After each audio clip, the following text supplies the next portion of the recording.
ఈరోజు మనం ఇంటర్మీడియట్ ప్రథమ సంవత్సరంలో భాగంగా జాతీయ ఆదాయం అనే పాఠ్యాంశం నుంచి మరి మనం గత క్లాసులో జాతీయ ఆదాయం అంటే ఏంటి, మరి దాన్ని నిర్ణయించే అంశాల గురించి మనం తెలుసుకోవడం జరిగింది.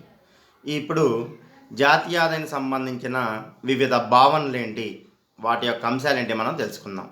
ఇందులో భాగంగా మనకి స్థూల జాతీయోత్పత్తి అంటే ఏంటి, స్థూల దేశీయోత్పత్తి అంటే ఏంటి, ఇలాంటి అంశాల గురించి మనం వాటి యొక్క భావనలు, అంటే జాతీయ ఆదాయం ఎన్ని రకాలుగా మనం చెప్పుకోవచ్చు, దాని యొక్క భావనలు ఏంటి అనేది ఈ యొక్క క్లాసులో మనం తెలుసుకోవడం జరుగుతుంది.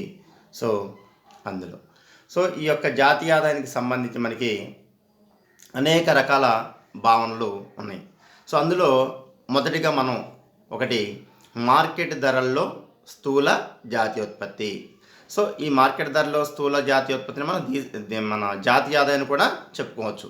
దీన్ని gross national product at market price అంటే జిఎన్పి అని చెప్పుకోవచ్చు. గ్రాస్ నేషనల్ ప్రొడక్ట్ ఏంటి మార్కెట్ ధరలో స్థూల జాతీయోత్పత్తి అంటే ఒక సంవత్సర కాలంలో ఒక దేశంలో ఉత్పత్తి చేసిన అంతిమ వస్తు సేవల ప్రస్తుత మార్కెట్ విలువ మొత్తాన్ని స్థూల జాతీయోత్పత్తి అంటాం మనం. అంటే ఆర్థిక వ్యవస్థలో మొత్తం అన్ని రంగాలకు సంబంధించి ఎన్ని వస్తువులు ఉత్పత్తి జరుగుతుంది, వాటి యొక్క విలువ అంటే ధర అంతా.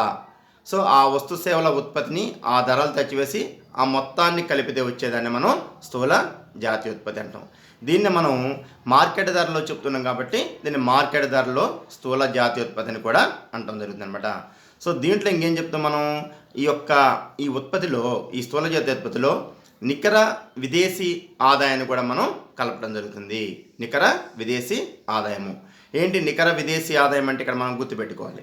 సో ఇక్కడ మనకి ఇప్పుడు ఫర్ ఎగ్జాంపుల్ ఏం చెప్తాం మనం, ఒక సంవత్సర కాలంలో ఒక దేశంలో ఉత్పత్తి చేసిన అంతిమ వస్తు సేవలని ప్రస్తుత మార్కెట్ ధరలతో హెచ్చివేసి వాటి మొత్తాన్ని కలిపితే వచ్చేదాన్ని మనం జిఎన్పి అంటున్నాం, అంటే మార్కెట్ ధరలో స్థూల జాతీయోత్పత్తి అంటున్నాం. సో ఇందులో మనం ఏం చెప్పాలనుకున్నాం, నికర విదేశీ ఆదాయం కూడా కలుపుతుందని చెప్తున్నాం అనమాట. సో ఏంటి ఇక్కడ అంటే ఒక దేశ పౌరుల చేత, ఇది ఒక రకంగా చెప్పాలంటే ఒక దేశ పౌరుల చేత ఉత్పత్తి చేయబడిన ఉత్పత్తి అని చెప్పేసి మనం జిఎన్పిని చెప్పుకోవచ్చు అనమాట. సో ఇదొక అంశము. సో ఇందులో ఏమంటే ప్రధానంగా అంటే ఒక సంవత్సర కాలంలో గృహరంగం ఉపయోగించిన అంతిమ వినియోగ వస్తు సేవల విలువ ఉంటుంది, అంటే కన్జంప్షన్. అంటే సి అంటే కన్జంప్షన్, ఎవరు వినియోగ వస్తువులు అంటే ఎవరు గృహరంగానికి సంబంధించి ఏదైతే వ్యక్తులు ఉన్నారో వాళ్ళు ఉపయోగించిన అంతిమ వినియోగ వస్తువుల మొత్తం విలువ అనేది చెప్తుంది సి అనేది. సో ఇంకోటి రెండో అంశము స్థూల దేశీయ ప్రైవేటు పెట్టుబడి, అంటే ఐ అంటే ఇన్వెస్ట్మెంటు, అంటే ప్రభుత్వము అంటే ప్రైవేట్ రంగము ఏదైతే ఉంటుందో ఉత్పత్తి కోసం చేసే ఖర్చు, ఆ యొక్క ఉత్పాదక వస్తువులు చేసే ఖర్చు, పెట్టుబడి, దాన్ని మనం స్థూల జాతీయోత్పత్తిలో భాగంగా చెప్పుకుంటాం అనమాట. ఇంకా మూడోది ప్రభుత్వ కొనుగోలు చేసిన వస్తు సేవలు. ఏంటండి, ప్రభుత్వం కూడా వస్తు సేవలను ఉత్పత్తి చేస్తుంటుంది అనమాట. అంటే వస్తు సేవలని ఉత్పత్తి చేయొచ్చు గవర్నమెంట్ సెక్టర్లో, అంటే గవర్నమెంట్ ఇన్వెస్ట్మెంట్. సో కాబట్టి ఇది ఈ యొక్క జిఎన్పిలో భాగంగా ఉంటుంది. అంటే ప్రభుత్వము ఏదైతే ఉత్పత్తి కోసం లేదా ఇతర వినియోగం కోసం చేసిన వస్తు సేవలు ఉంటాయో వాటి యొక్క విలువ కూడా ఉంటుంది అనమాట. C+I+G అది. ఇంకా నాలుగోది అంతర్జాతీయ వ్యాపారం ద్వారా ఆర్జించిన నికర ఆదాయాలు. ఏంటి అంతర్జాతీయ వ్యాపారం ద్వారా అంటే మన దేశంలో మనం వస్తువులను ఉత్పత్తి చేసి ఇతర దేశాలకు ఎక్స్పోర్ట్ చేస్తాం. అంటే ఎక్స్పోర్ట్ని మనం ఈ ఎక్స్ దానితో సూచిస్తున్నాం. ఎక్స్పోర్ట్ ఎగుమతుల విలువ అంటే మనం ఇతర దేశాలకి మన దగ్గర వస్తువుల్ని ఎంత ఎగుమతి చేస్తున్నాం, ఆ ఎగుమతుల విలువ. సో దాని ద్వారా వచ్చిన ఆదాయం ఎంత. అదేవిధంగా మన దేశానికి కావాల్సిన వస్తువులను మనం ఇతర దేశాల నుంచి కూడా మనం దిగుమతి చేసుకుంటాం. సో దిగుమతి చేసుకున్నప్పుడు మనం చెల్లించాలి, దాని యొక్క విలువ ఎంత. సో మనం ఇతర దేశాలకి ఎక్స్పోర్ట్ చేయడం ద్వారా, ఎక్స్ అంటే ఎక్స్పోర్ట్ చేయడం ద్వారా మనకు వచ్చిన ఆదాయం 100 రూపాయలు అయితే, మనం ఒకవేళ ఇతర దేశాల నుంచి దిగుమతి చేసుకున్న వస్తువుల విలువ 50 రూపాయలు అనుకోండి, 100 నుంచి 50 తీస్తే మనకి 50 రూపాయలు మిగులుతుంది. అది అంతర్జాతీయ వ్యాపారం ద్వారా మనం ఆర్జించిన నికర ఆదాయం అంటున్నాడు అది. సో కాబట్టి ఇప్పుడు మన యొక్క స్థూల జాతీయోత్పత్తిలో ఏమేమి ఉంటున్నాయి అంటే గృహ రంగానికి సంబంధించిన వినియోగ వస్తు సేవల విలువ, అదేవిధంగా ప్రైవేటు పెట్టుబడి వస్తు సేవల యొక్క విలువ, అదేవిధంగా ప్రభుత్వం కొనుగోలు చేసిన యొక్క వస్తు సేవల యొక్క విలువ, మరియు విదేశీ నికర ఆదాయం అంటే అంతర్జాతీయ వ్యాపారం ద్వారా వచ్చిన నికర ఆదాయం అంటే ఎగుమతుల విలువలో నుంచి దిగుమతుల విలువ తీసేస్తే మిగిలిన ఆదాయము. ఇవన్నీ కూడా మనకి జిఎన్పిలో భాగం, స్థూల జాతీయోత్పత్తిలో భాగం. ఇది మనకి ఎగ్జామ్ ఆఫీలో బుక్లో ఉంటుంది అనమాట. ఇంకొక అంశం ఏం చెప్తున్నాం, ఇక్కడ నికర విదేశీ కారకాల ఆదాయం కూడా కలిసి ఉంటుంది అంటున్నాం జిఎన్పిలో. ఇది మనకి కొంచెం ముందు క్లాస్కి వెళ్ళినప్పుడు బాగా ఉంటుంది దీని ఎక్స్ప్లెనేషన్. ఏంటి నికర విదేశీ కారకాల యొక్క ఆదాయము అంటే నేను ఇక్కడ R-P అని చూపించా. సో దాన్ని మనం NFI-FE అని కూడా చెప్పొచ్చు అనమాట. అంటే NFI అంటే net foreign income from abroad, అంటే నికర విదేశీ కారకాల ఆదాయము. సో దీన్ని ఏం చూపించిన మనం R-P. ఆర్ అంటే ఏంటంటే ఇక్కడ మనం మన దేశ పౌరులు ఇతర దేశాల్లో ఉపాధి ఉద్యోగాల కోసం పోతారు. ఇతర దేశాలకి పోయినప్పుడు వాళ్ళ ద్వారా కొంత ఆదాయం వస్తుంది. అంటే మన దేశ పౌరులు ఇతర దేశాల్లో పనిచేయడం వల్ల వచ్చే ఆదాయాన్ని ఆర్తో సూచిస్తున్నాం. -P. P అంటే ఏంటి ఇక్కడ మనం అదేవిధంగా ఇతర దేశస్తులు కూడా మన భారతదేశానికి వచ్చి ఇక్కడ ఏదో ఒక ఉపాధి ఉద్యోగ అవకాశాల్లో పాల్గొనడం వల్ల వాళ్ళకు కొంత ఆదాయం వస్తుంది. అది P అంటున్నాం. అంటే మనం ఇతర దేశాల్లో పోయి మన దేశ పౌరులు ఉపాధి ఉద్యోగ అవకాశాలు పొందడం ద్వారా వచ్చిన ఆదాయం 100 రూపాయలు అనుకుంటే, అదేవిధంగా ఇతర దేశస్తులు వచ్చి మన దేశంలో ఉపాధి ఉద్యోగాల ద్వారా పొందిన ఆదాయం 50 రూపాయలు అనుకుంటే, ఈ 100లోంచి 50 తీస్తే 50 రూపాయలు అనేది మనకి మిగులు ఉంటుంది. సో ఆ యొక్క మిగులు ఇక్కడ నికర విదేశీ కారకాల ఆదాయం అంటే. ఒకవేళ మనది మనం చెల్లించేదేమో ఎక్కువ ఉంది, మనం పొంది తక్కువ ఉంది అనుకోండి, అప్పుడు ధనాత్మకం అవుతుంది, అది వేరే విషయం. మనం మిగులు ఉందనుకున్నప్పుడు ఆ మిగులు కలుపుతాయి ఇక్కడ. అదేవిధంగా అంతర్జాతీయ వ్యాపారం కూడా మిగులు ఉందన్నప్పుడు కలుస్తాం. అదే కనుక మిగులు కాకుండా మనం లోటులో అనుకోండి తీసేస్తాం మన యొక్క జాతీయ ఆదాయం నుంచి. సో కాబట్టి ఇట్లా స్థూల జాతీయోత్పత్తి జిఎన్పిలో మనకి C+I+G+X-M+R-P అనేది భాగంగా ఉంటుంది. ఇదేంటి, ఒక దేశ పౌరుల చేత ఉత్పత్తి చేయబడిన జాతీయ ఆదాయము లేదా వస్తు సేవల యొక్క విలువ అని చెప్పేసి మనం చెప్పుకోవచ్చు. ఇది మనకి మార్కెట్ ధరలో స్థూల జాతీయోత్పత్తి అంటే. దీన్ని మనం ఇక్కడ చూసినాం చూడండి. మీకు ఇక్కడ R-P అంటే మళ్ళీ ఒకసారి వివరించా. ఇందులో విదేశాల నుంచి కారకాలు పొందిన నికర ఆదాయం అంటే R-P అంటే ఏం చెప్పినాం, మనకు విదేశాల్లో మన యొక్క భారతీయులు అందించిన సేవలు కానీ పొందిన కారకాల ఆదాయము అంటే మన దేశ పౌరులు ఇతర దేశాలపై ఎంత సంపాదిస్తున్నారు, అదేవిధంగా అది ఆర్తో సూచించను.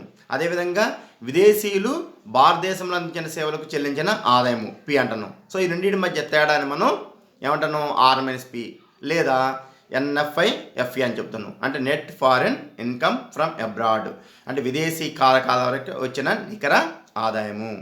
ఇది మన యొక్క జిఎన్పిలో భాగం. కాబట్టి C+I+G+X-M+R-P లేదా NFI-FA. దాన్ని ఒక్కోసారి కొన్ని బుక్స్లో మనకి NFFA కూడా సూచించడం జరుగుతుంది. నెట్ ఫారిన్ ఇన్కమ్ అబ్రాడ్ అని కూడా అంటారు ఫ్రమ్ లేకుండా. సో ఇది మనకి స్థూల జాతీయోత్పత్తిలో ఉన్న అంశము. కాబట్టి జిఎన్పిలో ఇదంతా భాగంగా ఉంటుంది. ఇదంతా కలిపి కూడా మనం మన యొక్క జాతీయ ఆదాయంగా చెప్పుకోవచ్చు. మనకి 2 మార్క్స్లో కూడా అయినప్పుడు ఈ కాన్సెప్ట్ రాస్తే సరిపోతుంది అనమాట. సో ఇది ఒక కాన్సెప్ట్ జాతీయ ఆదాయానికి సంబంధించి. ఇంకా రెండవది ఉత్పత్తి కారకాల ఖరీదు దృష్ట్యా స్థూల జాతీయోత్పత్తి. ఇందాకేం చెప్పాను, మనం మార్కెట్ ధరల్లో చెప్పుకున్నాం స్థూల జాతీయోత్పత్తిని, జిఎన్పి అట్ మార్కెట్ ప్రైస్ అంటున్నాం. ఇక్కడే ఉంటున్నాం ఉత్పత్తి కారకాల ఖరీదు దృష్ట్యా స్థూల జాతీయోత్పత్తి. అంటే మనం ఉత్పత్తిలో పాల్గొన్న ఉత్పత్తి కారకాల ద్వారా ఎంత వస్తుంది ఆదాయము, దాన్ని బట్టి జాతీయ ఆదాయాన్ని అంచనా వేయడం అనేది జరుగుతుంది. ఏంటి ఇక్కడ అంటే ఒక సంవత్సర కాలంలో మన దేశంలో ఏదైతే ఉత్పత్తి కారకాలు ఉన్నాయో ఆ ఉత్పత్తి కారకాల ద్వారా అంటే భూమి, శ్రమ, మూలధనము ఇలాంటి ఉత్పత్తి కారకాల ద్వారా ఒక సంవత్సర కాలంలో ఒక దేశంలో ఉత్పత్తి అయిన మరియు కారకాలు పొందే వస్తు సేవల యొక్క ద్రవ్య విలువ మొత్తాన్ని తెలిపేదే ఉత్పత్తి కారకాల దృష్ట్యా జాతీయ ఆదాయము. అంటే బాటకం ద్వారా ఎంత పొందుతున్నారు ఆదాయము ఉత్పత్తి కారకాలు, అదేవిధంగా శ్రామికులు వేతనం ద్వారా ఎంత పొందుతున్నారు, అదేవిధంగా మూలధనానికి వడ్డీ ద్వారా ఎంత ఆదాయం వస్తుంది, వ్యవస్థాపక లాభాల ద్వారా ఎంత వస్తుంది, ఇవన్నీ కలిపితే అంటే ఈ ఉత్పత్తి కారకాలకు పొందిన ప్రతిఫలాలన్నింటినీ కూడా కలిపితే మనం స్థూల జాతీయోత్పత్తిగా తెలుసుకోవచ్చు అనమాట. అయితే ఇక్కడ మనకి ఏంటి, ఇక్కడ ఉత్పత్తి కారకాల ఖరీదు దృష్ట్యా స్థూల జాతీయోత్పత్తిలో పరోక్ష పన్నులు మినహా అంటే దానికి దీనికి తేడా ఏంటి అంటే మార్కెట్ ధరలో స్థూల జాతీయోత్పత్తికి మరి ఉత్పత్తి కారకాల ఖరీదు దృష్ట్యా స్థూల జాతీయోత్పత్తి మధ్య తేడా ఏంటి అంటే ఈ ఉత్పత్తి కారకాల ఖరీదు దృష్ట్యా స్థూల జాతీయోత్పత్తిలో పరోక్ష పన్నులు మినహా మార్కెట్ ధరలోని స్థూల జాతీయోత్పత్తి అన్ని అంశాలు ఉంటాయి. సో ఇక్కడ ఏం చేస్తే ఉత్పత్తి కారకాల ఖరీదు దృష్టిలో మనకి పరోక్ష పన్నులు కలపం. ఎందుకంటే మార్కెట్ ధరలో మనం ధరలో వస్తువుని అమ్మేటప్పుడు ఏదైతే ట్యాక్స్ ఉంటుందో ప్రభుత్వాలు వేసే ట్యాక్స్ అవి కలిపి మార్కెట్ ధరలో ఉంటాయి. కానీ ఉత్పత్తి కారకాలకి ఆదాయాలు చెల్లించేటప్పుడు ఆ పరోక్ష అంటే ఆ ట్యాక్సెస్ అనేవి ఇందులో కలపబడవు అనమాట. కాబట్టి ఉత్పత్తి కారకాల ఖరీదు దృష్ట్యా జాతీయ ఆదాయంలోనేమో పరోక్ష పన్నులు ఉండవు. అదేవిధంగా మార్కెట్ ధరలో స్థూల జాతీయోత్పత్తిలోనేమో పరోక్ష పన్నులు కలిసి ఉండడం అనేది ప్రధానంగా జరుగుతుంది. ఇంక దాంతోపాటు ఒకవేళ ఉత్పత్తి చేసే ఉత్పత్తిదారులు ఎవరైతే ఉంటారో వాళ్ళకు ఒక్కోసారి ప్రభుత్వము సబ్సిడీలు ఇస్తుంది. సబ్సిడీ ఏంటండి అంటే మార్కెట్ ధర కంటే తక్కువ ధరకు అందించడం వస్తువుల్ని లేదా ఉత్పత్తి పరికరాలని. అంటే ప్రభుత్వం ఏం చేస్తుందంటే ఉత్పత్తిని ప్రోత్సహించడం కోసం కొన్ని రకాల యంత్ర పరికరాలని సబ్సిడీ ధరలకు అందిస్తుంది అనమాట. అంటే మార్కెట్లో 100 రూపాయలు ఉందనుకోండి ఒక వస్తువు, దాని ఒక పరికరం ధర అది 80 రూపాయలకి ఇవ్వచ్చు ప్రభుత్వం, మిగతా 20 రూపాయలు గవర్నమెంట్ భరిస్తుంది అనమాట. సో ఒకవేళ అలాంటి సబ్సిడీలు కనుక కల్పించినట్టయితే ప్రభుత్వము ఉత్పత్తి కారకాల ఖరీదు దృష్ట్యా స్థూల జాతీయోత్పత్తిలో దాన్ని కలపడం అనేది ప్రధానంగా జరుగుతుందన్నమాట. కాబట్టి మనకి మార్కెట్ ధర స్థూల జాతీయోత్పత్తికి సబ్సిడీలు కలపాలన్నమాట. సో పరోక్ష పన్నులు తీసేసి సబ్సిడీని కలపాల్సి ఉంటుంది. సో అట్లా చెప్తే దాన్ని మనం ఉత్పత్తి కారకాల దృష్ట్యా స్థూల జాతీయోత్పత్తి అని చెప్తాం. సో ఇక్కడ ఇచ్చాం మనం ఉత్పత్తి కారకాల దృష్ట్యా స్థూల జాతీయోత్పత్తి ఈక్వల్ టు మనం ఎంత చెప్పుకున్నప్పుడు ఏదైతే ఉందో జిఎన్పి ఉందో మనం చెప్పుకున్న C+I+G+X-M+R-P లేదా NFFE అని చెప్పుకున్నాం. సో అది మార్కెట్ ధరలో స్థూల జాతీయోత్పత్తి అంటే. కాబట్టి ఉత్పత్తి కారకాల ఖరీదు దృష్ట్యా స్థూల జాతీయోత్పత్తి ఈక్వల్ టు ఇక్కడ మార్కెట్ ధరలో స్థూల జాతీయోత్పత్తి అంటే జిఎన్పి మైనస్ పరోక్ష పన్నులు. ఎందుకంటే పరోక్ష పన్నులు తీసేస్తేనే కదా ఉత్పత్తి కారకాల దృష్ట్యా స్థూల జాతీయోత్పత్తి అది అని చెప్పుకున్నాం మనం.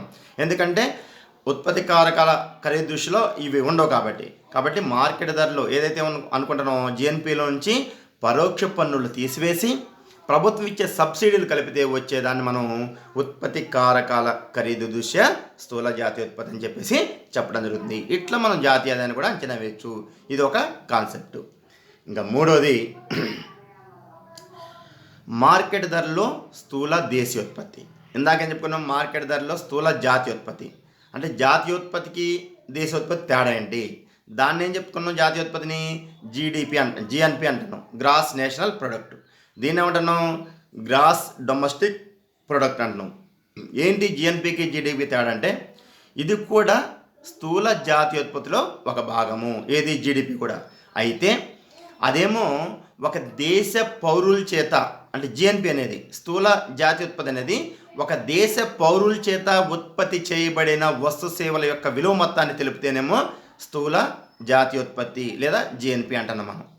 ఇంకా జీడిపి అంటే ఏంది ఒక దేశం లోపల అంటే దేశ సరిహద్దుల లోపల జరిగే వస్తు సేవల ఉత్పత్తి ఏదైతే ఉంటుందో వాటి విలువని స్థూల దేశీయోత్పత్తి అంటున్నాం. అంటే దేశ బౌండరీస్ మధ్యలో అంటే దేశ సరిహద్దుల మధ్య ఏదైతే వస్తు సేవల ఉత్పత్తి జరుగుతుందో ఆ ఉత్పత్తి విలువని కనుక మనం అంచనా వేస్తే దాన్ని స్థూల దేశీయోత్పత్తి అంటున్నాం. అంటే ఒక దేశం లోపల జరిగే వస్తు సేవల ఉత్పత్తిని జీడిపి అంటాం, స్థూల దేశీయోత్పత్తి అంటాం. ఒక దేశ పౌరుల చేత ఉత్పత్తి చేయబడిన వస్తు సేవల ఉత్పత్తిని జిఎన్పి అంటాం అనమాట. అది తేడా. సో కాబట్టి ఇక్కడ స్థూల జాతీయోత్పత్తిలో ఒక భాగంగా ఉంటుంది జీడిపి అనేది.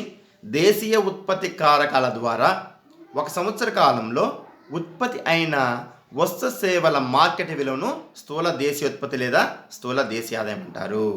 అయితే ఇక్కడ ఏంటి స్థూల దేశీయోత్పత్తికి ఎట్లా తెలుసుకుంటాం అంటే మందా చెప్పుకున్నాం జిఎన్పికి జీడిపికి తేడా ఏంటిది కేవలం ఒక నికర విదేశీ ఆదాయము NFAA.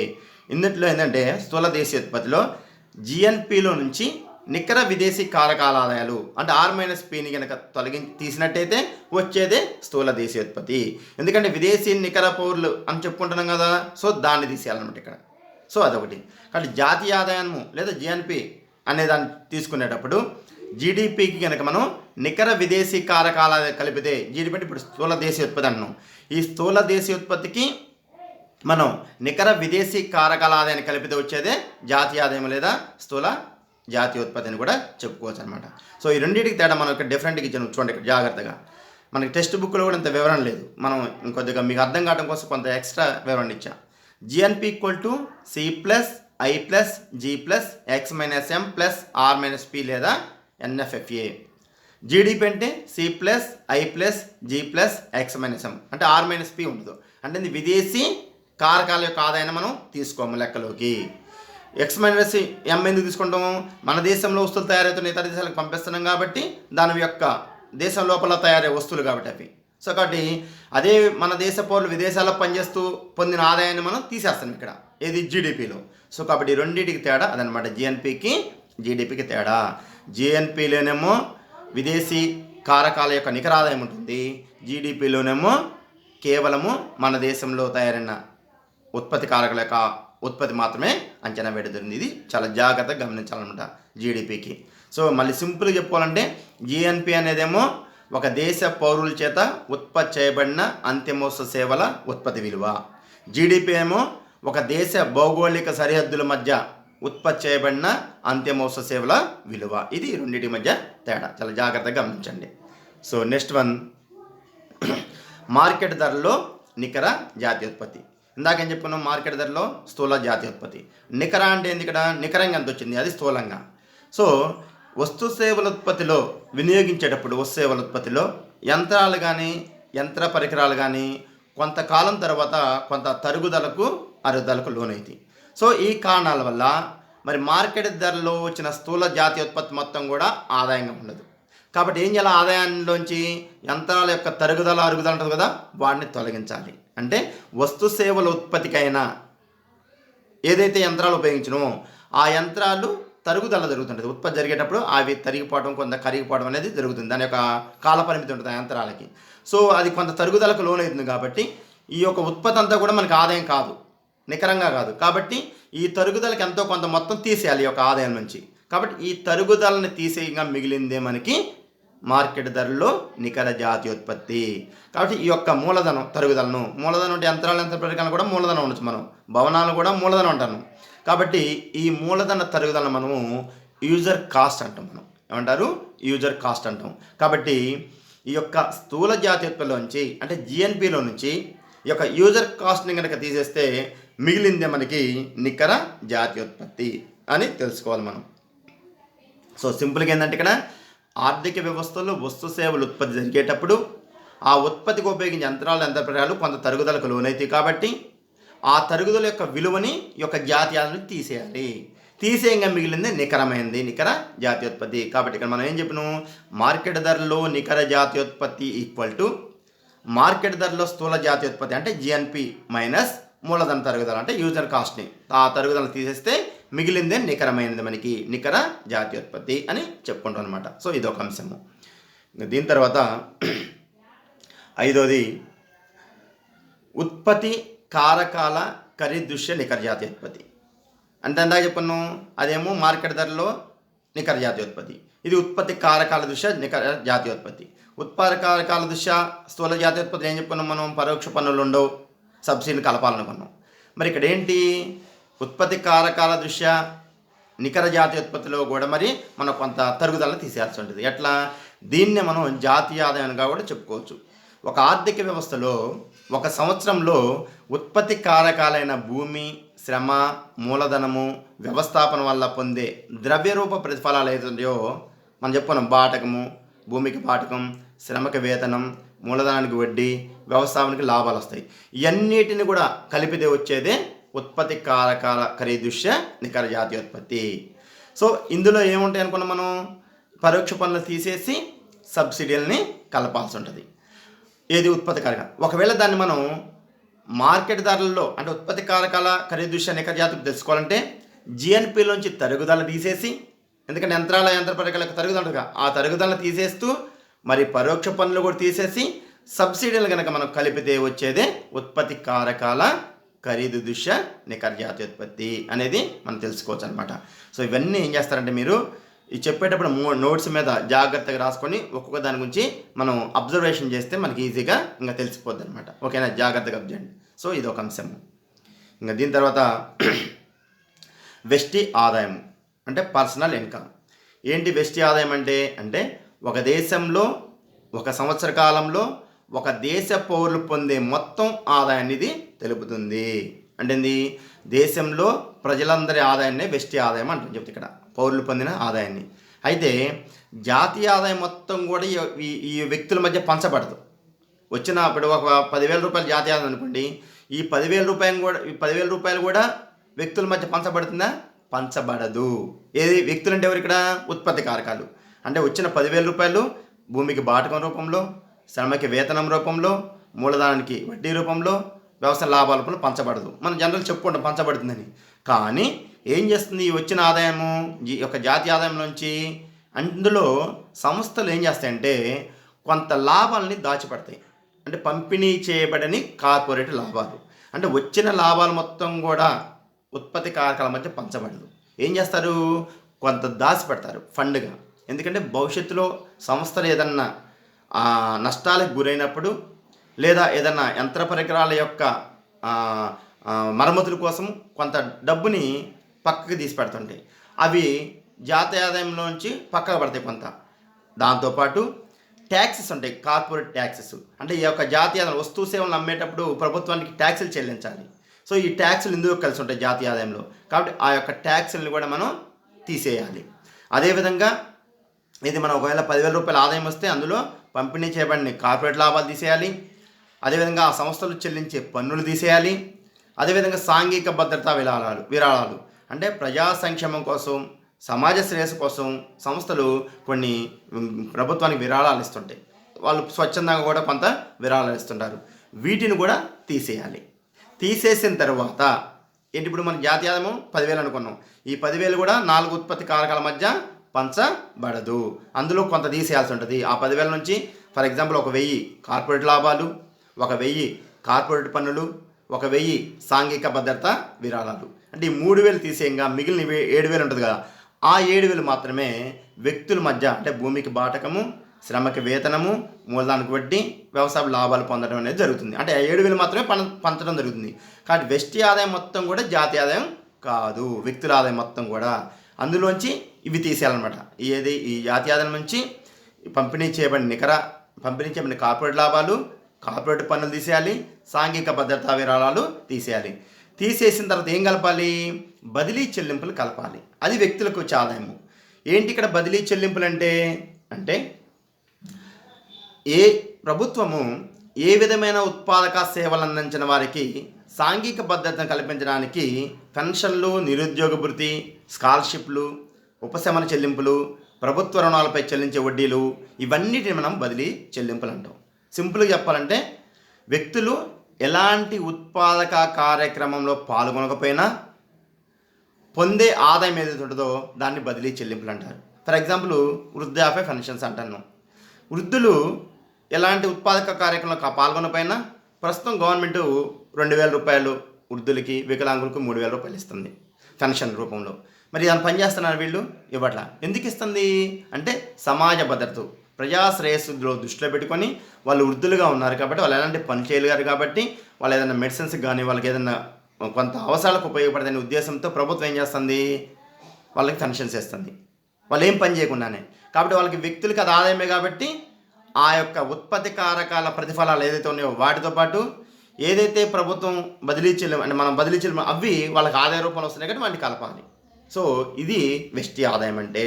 కాబట్టి అదేవిధంగా నిరుద్యోగ భృతి, కొన్ని ప్రభుత్వాలు బాగా చదివి ఎలాంటి ఉపాధి లేకుండా ఒక పర్సన్స్ ఉన్నట్టయితే డిగ్రీలు, పీజీలు, బీడీలు, బీటెక్ చేసి వాళ్ళ యొక్క కొంత అవసరాల కోసం చెప్పేసి ప్రభుత్వము కొంత డబ్బు ఇవ్వచ్చు నిరుద్యోగ భృతి.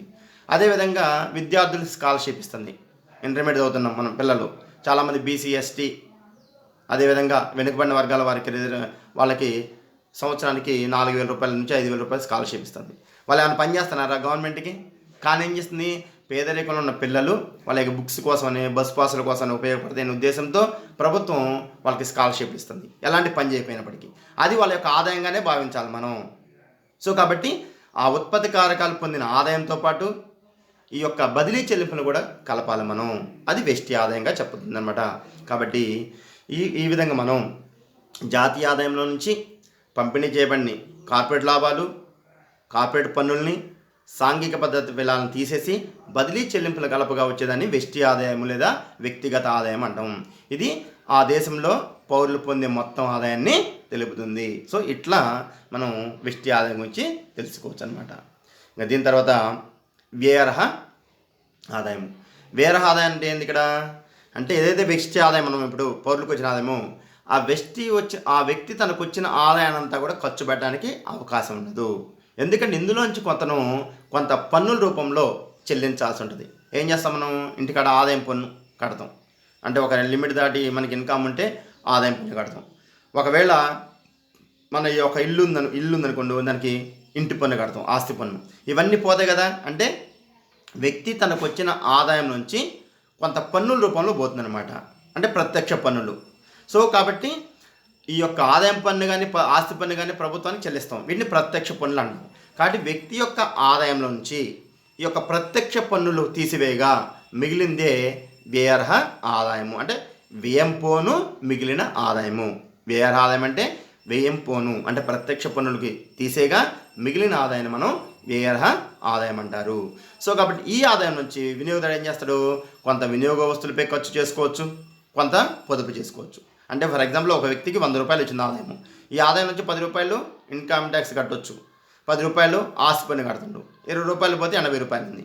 ఈ 80 రూపాయలు ఏం చేస్తాడు, ఇది ఆ ఖర్చు వ్యయం పోని మిగిలిన ఆదాయం 80 రూపాయలు. ఈ 80 రూపాయలు ఏం చేస్తాడు, ఒక 60 రూపాయలు ఖర్చు పెట్టుకోవచ్చు తన యొక్క వినియోగానికి. అంటే తన యొక్క జీవన ప్రమాణం కొనసాగించడానికి వినియోగానికి 60 రూపాయలు ఖర్చు పెట్టుకోవచ్చు. మిగతా 20 రూపాయలు పొదుపు చేసుకోవచ్చు, లేదా 70 ఖర్చు పెట్టుకొని 10 రూపాయలు పొదుపు చేసుకోవచ్చు. కాబట్టి వ్యయరహ ఆదాయంలో కొంత భాగం వినియోగస్తులపై ఖర్చు చేస్తాడు, కొంత భాగం పొదుపు చేయడం జరుగుతుంది అనమాట. కాబట్టి ఈ వినియోగ వ్యయము పొదుపును కలిపితే వచ్చేది కూడా వ్యయరహ ఆదాయంగా చెప్పుకోవచ్చు మనం. అంటే వ్యయరహ ఆదాయాన్ని మనం 2 రకాలుగా చెప్పుకోవచ్చు. వెష్టి ఆదాయం నుంచి ప్రత్యక్ష పన్నులు తీసేస్తే మిగిలేది వ్యయరహ ఆదాయమే, లేదా వినియోగానికి సంబంధించి పొదుపుకి సంబంధించి ఈ రెండింటిని కలిపితే వచ్చేది కూడా మనం వ్యయరహ ఆదాయంగా చెప్పుకోవచ్చు అనమాట. సో ఇదొక అంశము. ఇంకొకటి నిజ ఆదాయము. ఏంటి నిజ ఆదాయం అంటే, లేదా స్థిరమైన ధరల్లో జాతీయ ఆదాయము. అంటే మనకి ఆదాయము 2 రకాలుగా ఉంటుంది. ఒకటి నామమాత్రపు ఆదాయము, రెండోది వాస్తవిక ఆదాయము. నామమాత్ర ఆదాయం ఏంటంటే ప్రస్తుత దేశంలో జరిగిన ఉత్పత్తిని ప్రస్తుత ధరలతో హెచ్చవేస్తే వచ్చేది నామమాత్ర ఆదాయం. అంటే ఫర్ ఎగ్జాంపుల్ 2020 సంవత్సరంలో 100 వస్తువులు ఉత్పత్తి అయినాయి. ఈ 2020 ధరలు 10 రూపాయలు. 100 × 10 మనకి 1000 రూపాయలు. ఇది ప్రస్తుత ఆదాయం, అంటే నామమాత్ర ఆదాయం. నిజ ఆదాయం అంటే ఏంటంటే ప్రస్తుత వస్తు సేవల ఉత్పత్తిని ఆధార సంవత్సరం యొక్క ధరలతో పోల్చి చెప్పడాన్ని నిజ ఆదాయం చెప్తాం. అంటే ఏంది ఆధార సంవత్సరం అంటే ఏంది అంటే ధరల్లో ఎలాంటి ఒడిదుడుకులు లేని, అంటే మరీ ఎక్కువగా లేని మరీ తక్కువగా లేని ఒక సంవత్సరాన్ని ఆధార సంవత్సరంగా అంటారు. ఆధార సంవత్సరాన్ని తీసుకొని ప్రస్తుత ఉత్పత్తిని ఆధార సంవత్సరాల ధరలతో హెచ్చవేసి చెప్పడాన్నే మనం నిజ ఆదాయము లేదా వాస్తవిక ఆదాయంగా చెప్పడం జరుగుతుంది. సో కాబట్టి ఎందుకని అంటే ఆదాయం అనేది వస్తు సేవల ఉత్పత్తి పెరగడం వల్ల పెరిగిందా, లేదా వస్తువు యొక్క ధరలు పెరగడం వల్ల పెరిగిందా అనేది ఇక్కడ తెలుసుకుంటుంది అనమాట. ఈ యొక్క నిజ ఆదాయం ద్వారా తెలుసుకోవచ్చు అనమాట. సో కాబట్టి ఇది మనకి నిజ ఆదాయం అంటే. దీన్ని మనం ఒక ఈక్వేషన్ ద్వారా చెప్పుకోవచ్చు. ఏంటట్లా అంటే ప్రస్తుత సంవత్సర నికర జాతీయ ఉత్పత్తి ఇంటూ ఆధార సంవత్సర సూచి బై ప్రస్తుత సంవత్సర సూచి ఇంటూ 100. దీంతో మనం నిజ ఆదాయాన్ని తెలుసుకోవచ్చు. సో దానికి ఎగ్జాంపుల్ ఇక్కడ ఒకటి ఇచ్చడం జరిగింది. ఉదాహరణకు 2017-18లో జాతీయ ఆదాయము 147.11 లక్షల కోట్ల రూపాయలు ఉంది. మనం ఆధార సంవత్సరం తీసుకున్నాం కదా, ప్రస్తుత సంవత్సరం 2017-18, ఆధార సంవత్సరం ఎక్కడ తీసుకున్నాం కదా 2011-12. కాబట్టి ఈ యొక్క ప్రస్తుత సంవత్సరపు ధరల సూచి సంఖ్య ఆధార సంవత్సరపు ధరలతో పోల్చినట్టయితే 200 రెట్లు అయిందనుకోండి. ఫర్ ఎగ్జాంపుల్ అది ఇక్కడ మనం 147.1 కోట్లు అంటే ప్రస్తుత యొక్క జాతీయ విలువ ఇంటూ మరి ఆధార సంవత్సరం యొక్క ధరలు 100, ప్రస్తుత ధరలు 100, ఆధార సంవత్సరం యొక్క ధరలు 200 చేస్తే 73 లక్షల కోట్లు. అంటే ప్రస్తుత యొక్క ధరలునేమో 147 కోట్ల ఆదాయం ఉంది. మన 2011-12 ధరలతో కనుక ఆ వస్తు సేవల ఉత్పత్తి చెప్తే 73 లక్షల కోట్లు మాత్రమే. అంటే దాదాపు 70 లక్షల కోట్లు ఎక్కువ చూపిస్తుంది ఆదాయం. అది దేనివల్ల చూపించిందంటే వస్తు సేవల ధరలు పెరగడం వల్ల చూపించడం జరిగిందనమాట. సో ఇది ఒక అంశము. కాబట్టి నిజ ఆదాయం అంటే ఏంటంటే ప్రస్తుత ఉత్పత్తిని ఆధార సంవత్సర ధరలతో లెక్కివేస్తే వచ్చేదే నిజ జాతీయ ఆదాయంగా మనం చెప్పుకోవచ్చు. సో ఇదొక అంశము. దీని తర్వాత తలసరి ఆదాయం. ఇది మనకి ఎగ్జామ్లో 2 మార్క్స్లో వచ్చే అవకాశం ఉంది. తలసరి ఆదాయం అంటే ఏంటంటే ఒక్కొక్క తలకు వచ్చే ఆదాయం. ఒక్కొక్క తలకి అంటే ఏంటి అంటే ఒక దేశంలో ఇది ప్రజల సగటు ఆదాయాన్ని తెలుపుతుంది. దేశంలో ప్రజల సగటు ఆదాయాన్ని అంటే ఒక్కొక్క వ్యక్తికి వచ్చే ఆదాయాన్ని తెలుపుతుంది. ఇది ఎట్లా వస్తుంది అంటే ఒక దేశ జాతీయ ఆదాయాన్ని ఆ దేశ జనాభాతో భాగించడం ద్వారా ఇది వస్తుందన్నమాట. సో దీని ద్వారా ఒక్కొక్కరికి ఎంత వస్తుంది ప్రజలకి అనేది తెలుస్తుంది. కాబట్టి దీన్ని బట్టి ప్రజల జీవన ప్రమాణాన్ని వివరించడానికి ఒక సూచికగా ఉపయోగపడుతుంది అనేది దీన్ని పరిగణలో తీసుకోవడం జరుగుతుంది. కాబట్టి ఇది మనకి ఎగ్జామ్లో అడుగుతూ 2 మార్క్స్లో ఒక దేశ జాతీయ ఆదాయాన్ని ఆ దేశ జనాభాతో భాగించడం ద్వారా వచ్చేదాన్ని తలసరి ఆదాయం అంటారు. ఇది ప్రజల జీవన ప్రమాణాన్ని తెలియజేసే సూచిక అని రాయాలి మనం 2 మార్క్స్లో. కాబట్టి ఇక్కడ తలసరి ఆదాయం ఈక్వల్ టు దేశ జాతీయ ఆదాయంపై దేశ జనాభా. ఇట్లా చేస్తే మనకు తలసరి ఆదాయం వస్తుంది. సో ఇది ఒక అంశము. తలసరి ఆదాయం అంటే ఆ ప్రజల యొక్క సగటు ఆదాయం అనేది తెలుస్తుంది అనమాట. సో ఇది ఒక అంశం. అంటే ఒక దేశంలో ఒక జాతీయ ఆదాయము ఫర్ ఎగ్జాంపుల్ 1000 రూపాయలు ఉందనుకుందాం. ఆ దేశంలో జనాభా 100 మంది ఉన్నారనుకోండి. 1000/100 అంటే ఒక్కొక్కరికి ఎంత వచ్చింది 10 రూపాయలు. ఒక్కొక్క వ్యక్తికి వచ్చిన ఆదాయము 10 రూపాయలు అనమాట. కాబట్టి దేశ జాతీయ ఆదాయంపై దేశ జనాభాతో భాగిస్తూ వచ్చేదాన్ని తలసరి ఆదాయం అంటారు. ఇంకా లాస్ట్ వన్, తలసరి ఆదాయానికి జనాభాకి మధ్య గల సంబంధం ఏంటి అంటే జాతీయ ఆదాయానికి మరియు జనాభాకి చాలా దగ్గర సంబంధం ఉంటుంది. ఎందుకంటే ఈ రెండింటిని బట్టి తలసరి ఆదాయం లెక్కిస్తాం. ఎందుకంటే జాతీయ ఆదాయం పెరుగుదల రేట్ ఎంత ఉంది, జనాభా వృద్ధిలో పెరుగుదల ఎంత ఉంది, ఎందుకు దాన్ని బట్టి తలసరి ఆదాయం తెలుసుకోవచ్చు అనమాట. సో జాతీయ ఆదాయం పెరుగుదల కంటే జనాభా వృద్ధి రేటు ఎక్కువ ఉందనుకో తలసరి ఆదాయం తగ్గుతుంది.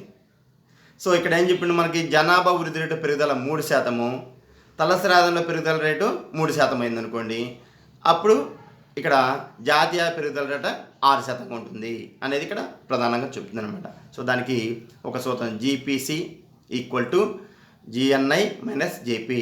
జీపీసీ అంటే growth rate of per capital income equal to national income of growth minus population of growth అనమాట. సో కాబట్టి ఇట్లా జాతీయ పెరుగుదల రేటు 6% ఉంటే జనాభా వృద్ధి రేట్లు పెరుగుదల 3% అయితే తలసరి ఆదాయంలో పెరుగుదల రేటు 3% కూడా అవుతుంది. అంటే ఈ యొక్క 6లో నుంచి 3% తీసేస్తే 3% మిగులుతుంది అనమాట. చూడండి ఇక్కడ జాతీయ పెరుగుదల రేటు 6% అంటున్నాం.